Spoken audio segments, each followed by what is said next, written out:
จะมีคืนเลย ไผสิไปน้ำเนี่ยไปน้ำกันเบิดเลยเนาะโดยไปจำซอยกันเฮ้ยหลายสมองเนี่ยมันสิดีกว่ากันนะว่ามึงสิ่งหลักๆก็คือกระติกน้ำร้อนโมเมนต์กระติกน้ำแข็งสื่อมาหายังน้ำร้อนมาที่นี่พี่น้องเลยเนาะแต่ซ้ำนี่ก็ยังสิตายแล้วร้อนแดด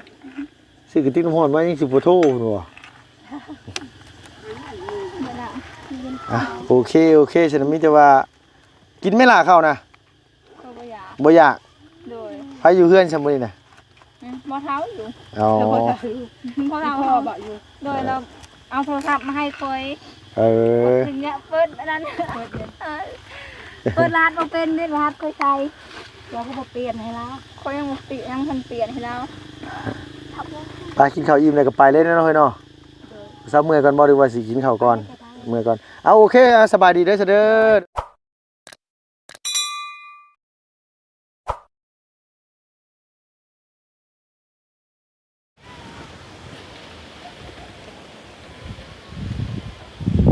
สบายดีและสวัสดีเด้อพ่อแม่พี่น้องเบิดสุขุสุคนเด้อเพียงเด้อระหว่างในและก็ต่างประเทศที่เขามารับมาชมช่องของลุงเฮิมชาแนลคือเก่าคือเดิมเปิดคลิปมาพบมาพอกันมื้อนี้ก็อยู่บ้านห้วยเยืองเมืองเซโปนแขวงสวรรณเขตนะพี่เนาะเพราะว่ามื้อเช้านี้เข้าไปบ้านบางคูนพี่น้องไอ้พอดีว่าทางครอบครัวเฮือนน้องสั่นแม่ลูก4เฮาเนาะพี่เนาะ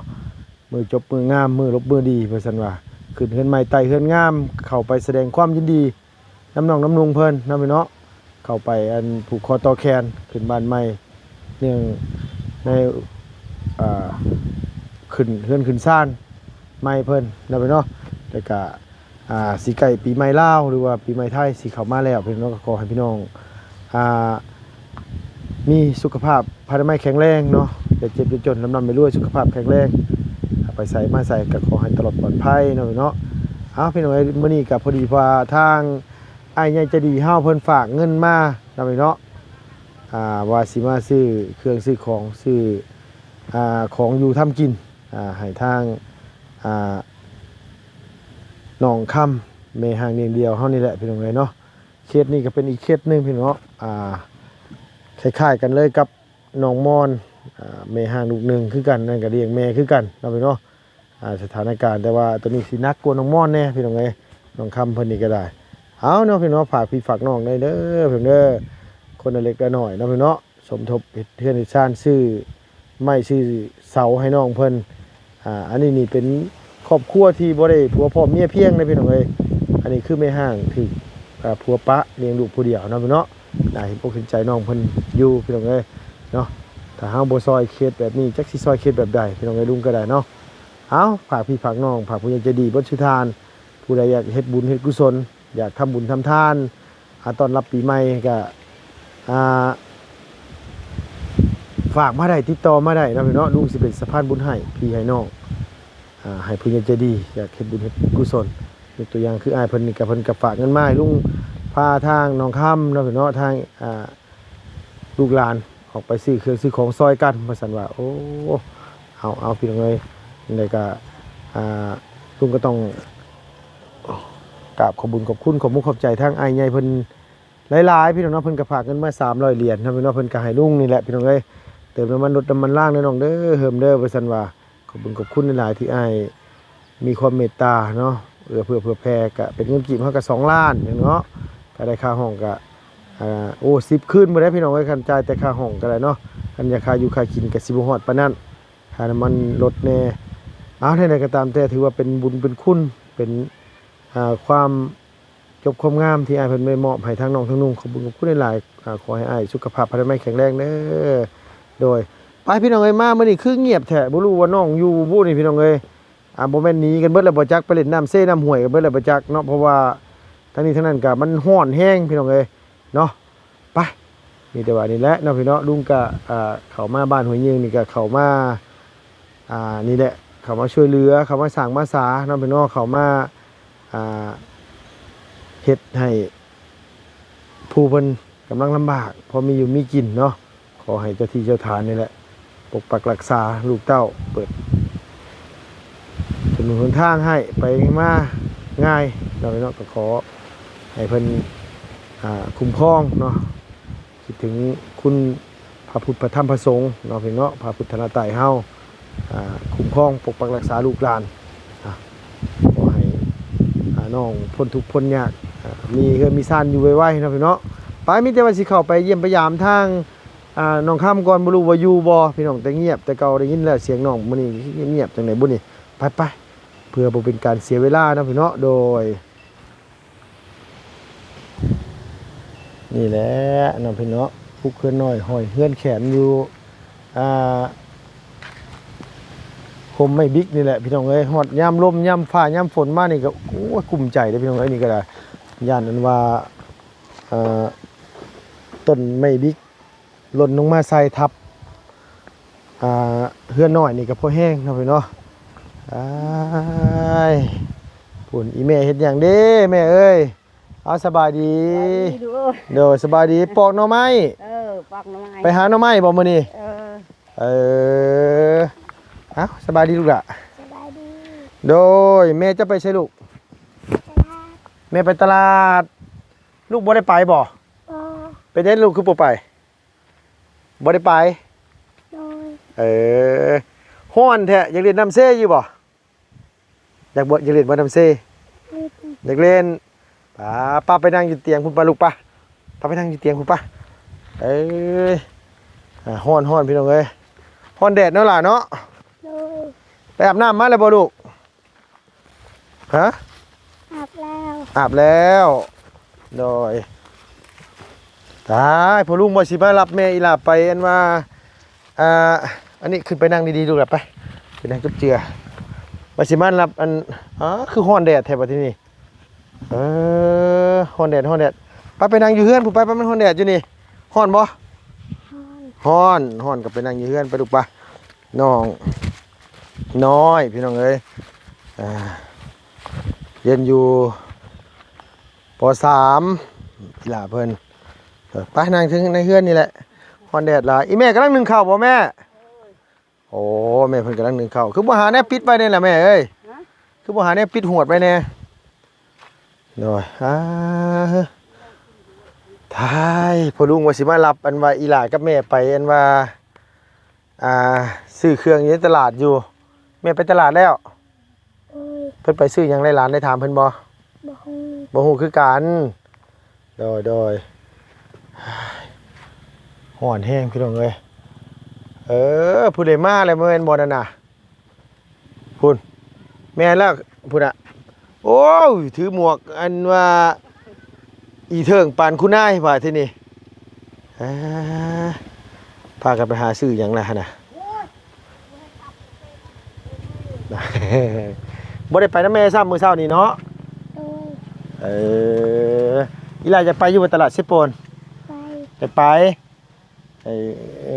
ไปซื้อหยังเฮ้ยคิดว่าสิซื้อหยังไปบ่ไปน้ำพลุงบ่ไปบ่ไปเนาะพอดีว่ามีทาง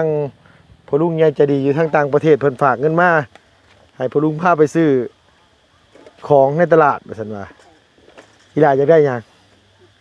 ลูกอยากได้หยังบ่หน่อยจะได้ยังลูกละอยากได้เฮือนโธ่พี่น้องเอ้ยเนาะเอาสลุงไปบ่เป็นเลยบัดนี้ร้านอยากได้เฮือนอยู่ซั่นว่าอยากได้เฮือนงามเนาะ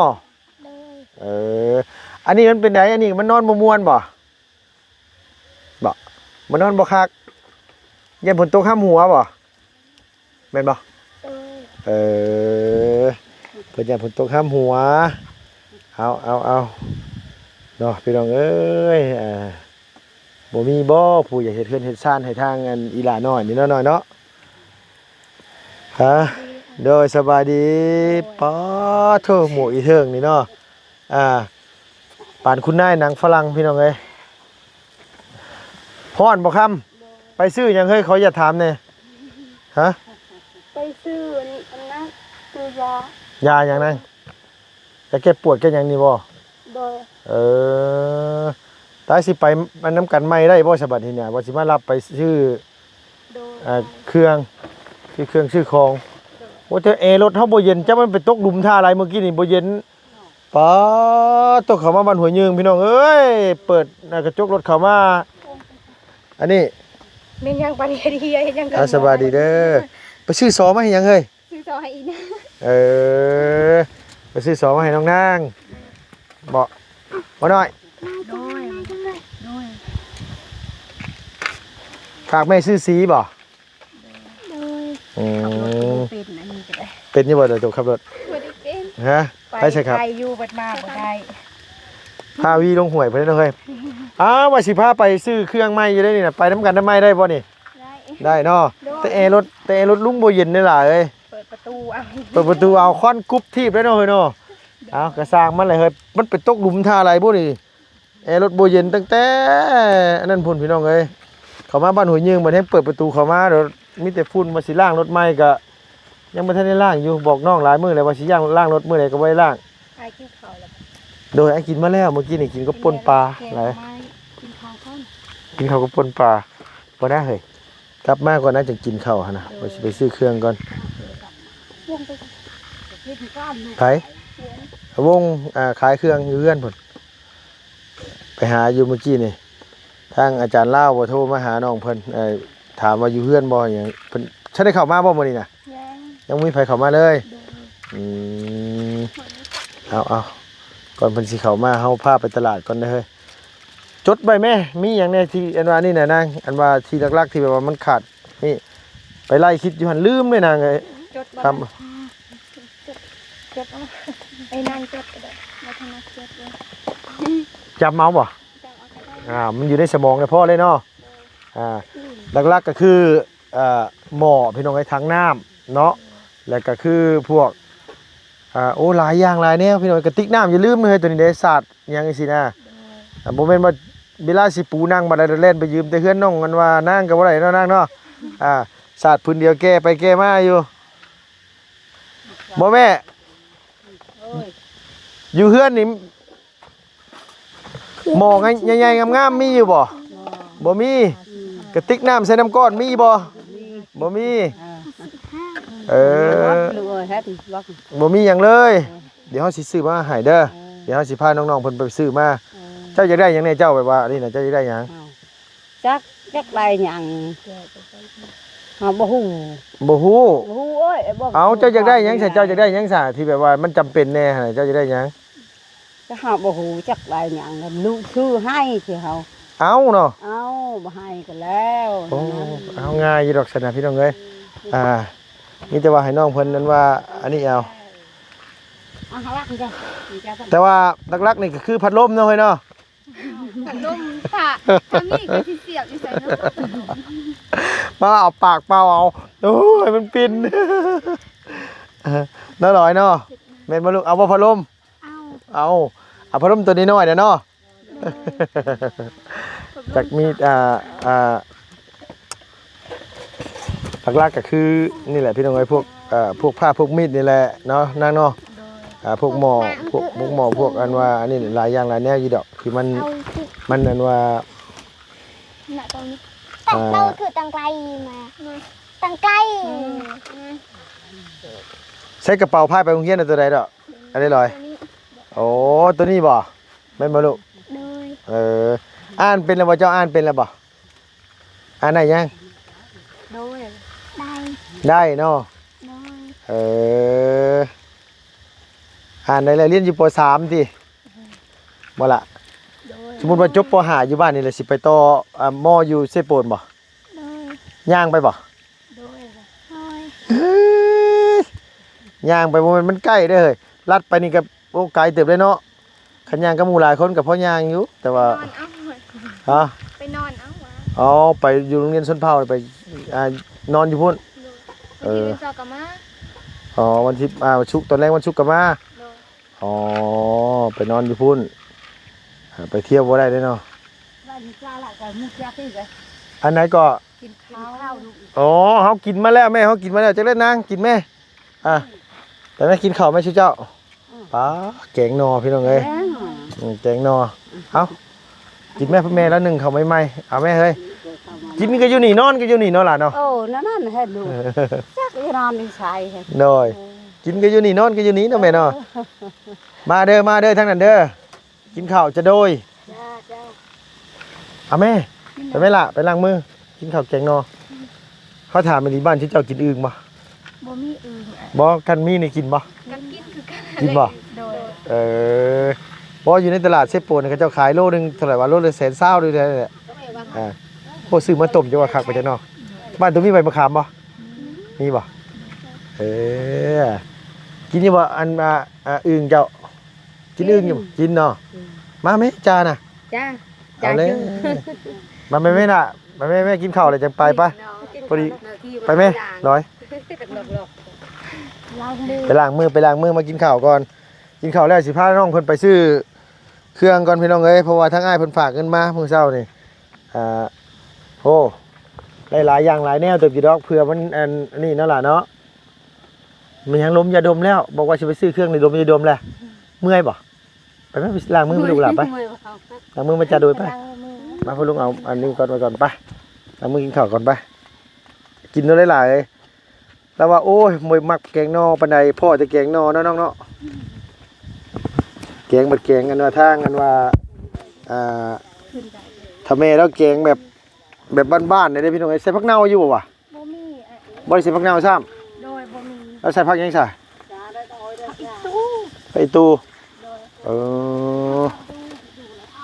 ไอ้ตู้ก็บ่มี ขึ้นไปเลยล่ะขึ้นไปรถ มากินน้ำกันอ่ะ เขากินแล้วก็มากินป่นปลาเมื่อกี้นี่กินป่นปลาดุกจะป่นปลายังเมื่อเพิ่นซื้อมาอะไรก็กินแล้วก็แล้วคิดซอยกันเด้อเฮ้ยเด้อเครื่องสีใส่นั่นเด้อไปเลยอย่าลืมเด้อเฮ้ยมาเด้อพี่น้องเด้อกินข้าวน้ำโดยเขาจามมาแล้วแม่จามมาแล้วโดยแม่แล้วกระดุเลยพี่น้องมันพุทธอยู่ได้เศร้าไปหาหนอมาขาย ไปแต่เสาร์นั่น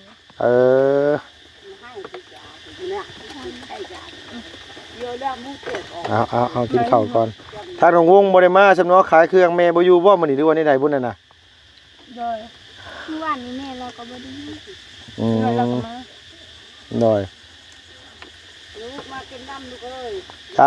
เจ้าขอบใจหลายๆโดยย่านแต่เฮาบ่ได้กินเนาะเพิ่นไปตลาดเพิ่นซื้อเครื่องอันอย่างนั้นซื้ออย่างนั้นมาฝากเพิ่นนั่นน่ะเพิ่นว่าซื้อน้ำเฉพาะคำตัวว่า โดย เอ น้ อ๋อ ลักๆนี่อยากได้อย่างนี้เอาที่มันสำคัญนะน้องเด้อคันมามันเหลืออะไรก็สิพอได้เงินเก็บไว้เต็มติดโตแน่เวลาจะเป็นอุ่นเฮาสิได้พอ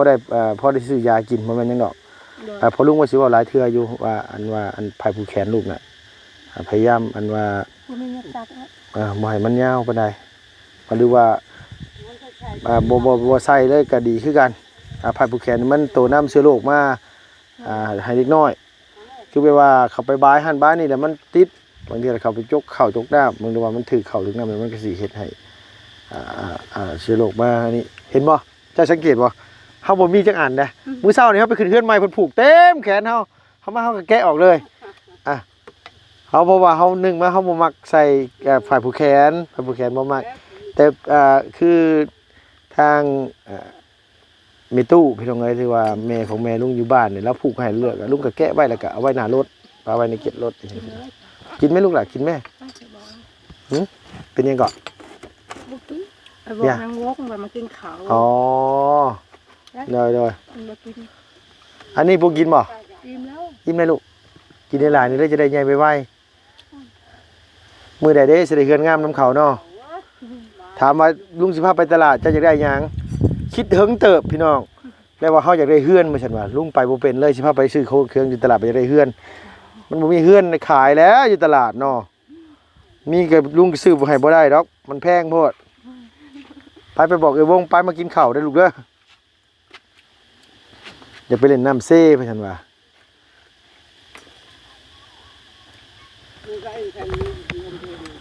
อันนี้นี่คือพ่อเลื่อยนี่เนาะเพื่อเลื่อยชุดเลยเนาะคันหอดยามมันเนาะมาแกงนอนี่ได้อยู่บ้านเฮานี่มาคันหอดยามนอไม่ออกนี่พ่อเลื่อยสุดแหละพี่น้องเอ้ย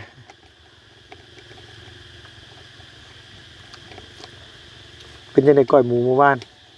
แซ่บบ่ พอกินได้อยู่เนาะ โดย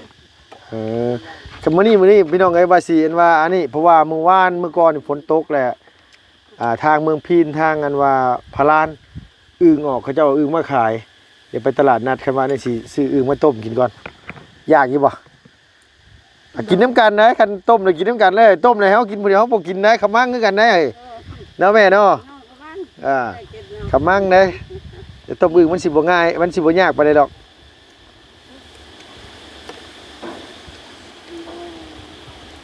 ไปแต่เช้าพุ่นบ่ล่ะบ่ได้ไปบ่ดีกว่าพากันไป ไปมึงอย่างไปแล้วพี่อายมา กันเฮาฮู้กันเฮาฮู้ว่าสิโตสิไปพุ่นเฮาก็จอดรถถ่าอยู่พุ่นแหละ เติมน้ำมัน อ๋อ ทามาบ่ขับบ่แม่นทาเมื่อบ่ขับ เป็นภาพปีนท้องแน่นอนเนาะขี้ฝุ่นลายซ้ำเนาะ โดย คนขาวๆแบบปีนท้องขี้ดินติดหน้าติดตาก็บ่กล้าไปชนน้ำเซ่พุ่นละมื้อใดสิไปเล่นน้ำเซ่ ยังบ่ฮู้ จักสิได้ไปบ่บุติ ไปก็มือวันที่13 15พุ่นแล้ว 14 15พุ่นแหละเนาะแต่ว่าเขาเจ้าเล่นหลายเลยนะอยู่เซเบิงเฮียงเมื่อวานนี่อันทางอันเขาว่าบุญพี่น้องเอ้ยเขาบ่บุญเขาบ่ไล่เพิ่นชวนลงไปอยู่แต่ว่าเฮาบ่ไปเพราะมันอากาศมันร้อนแล้วเฮายังเป็นไข้เป็นหนาวมาแล้วมันยาก โดย แล้ววันนี้ก็ แล้วว่าให้อายกินเขา อ๋อโดยจาโดดยันแต่เฮาบ่อิ่มนะพี่น้องเอ้ยยันแต่เฮาบ่อันนี้ได้เพิ่นยันแต่ว่าลูกหลานมาเฮือนมาซ่านยันแต่ลูกหลานบ่ได้กินข้าวกินน้ำ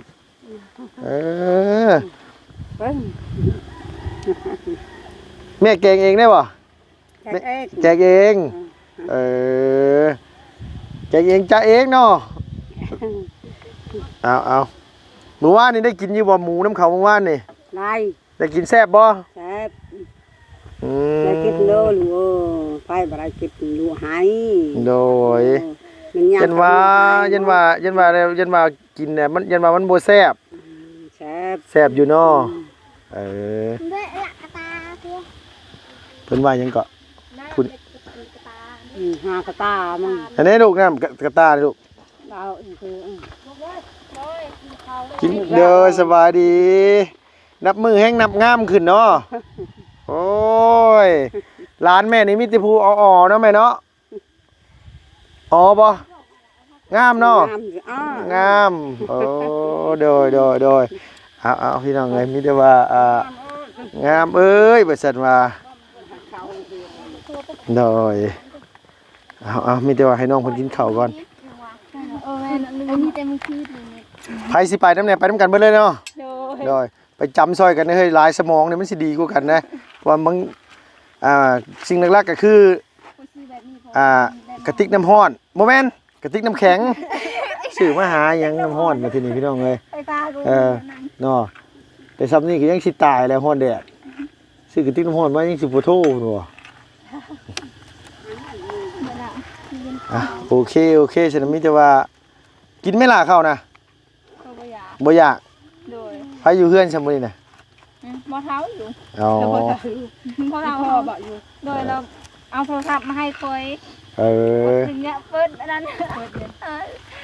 เปิดร้านบ่เป็นนี่รหัสค่อยใช้เราก็บ่เปลี่ยนให้แล้วเขายังบ่เปลี่ยนยังเปลี่ยนให้แล้วไปกินข้าวอิ่มแล้วก็ไปเลยเนาะเฮ้ยเนาะซักมื้อก่อนบ่ดีว่าสิกินข้าวก่อนมื้อก่อนเอาโอเคสบายดีเด้อเด้อเดี๋ยวจะน้อยไปต่อกันอยู่พุ่นพี่น้องอยู่อันว่าตลาดนะพี่น้องพี่น้องเพิ่นซื้อเครื่องซื้อของเนี่ยไปพาน้องค่ำแล้วก็ทางน้องนางน้องพี่น้องน้องวงไปซื้อเครื่องซื้อของซอยกันมีแต่ว่าลุงสิจัดของในหลังรถก่อนพี่น้องเพราะมันหลายอย่างหลายแนวเนี่ยมันร่วมกันอยู่นี่มันสิมีของมันสิมีหม่องว่างของโอ้ยเว้ากลับไปกลับมาเนาะอันนี้ก็คือทางของบ่ตูนแน่ลุงก็ซื้อมาม่ากับซื้อขนมมาพร้อมบ่ตูนมันก็ซื้อมาแล้วลุงเอาของบ่ตูนอยู่มื้อนั้น4-5ห่อเสียงบ่ทันได้คืนบ่าวละซ้ำเพียงก็มีแต่ว่าสิรวบรวมใส่กันแล้วก็สิที่เหลือก็ที่เอาไปเก็บไปเมียดไปเผาทิพย์น้องพี่น้องกองมันพี่น้องเอ้ย สำหรับคลิปนี้เด้อพี่น้องเด้อลุงกะมื้อนี้กะสิพาน้องค่ำในกระทางน้องๆเพิ่นไปซื้อเครื่องซื้อของไปซื้ออันนี้ก่อนเนาะคันเงินเดือนลุงก็สิมามอบให้น้องเพิ่นไว้ซื้อแนวอยู่ได้กินหรือว่าไว้ใส่ตัวที่มันจำเป็นเนาะจังได๋ก็ขอบคุณหลายๆพี่น้องเอ้ยขอบคุณอ้ายใหญ่เพิ่นหลายๆอยู่ดีมีแฮงเจ็บๆจนดำๆไปด้วยสุขภาพพระนามัยแข็งแรงสำหรับคลิปนี้ไปแล้วพี่น้องบ๊ายบายสบายดีเด้อ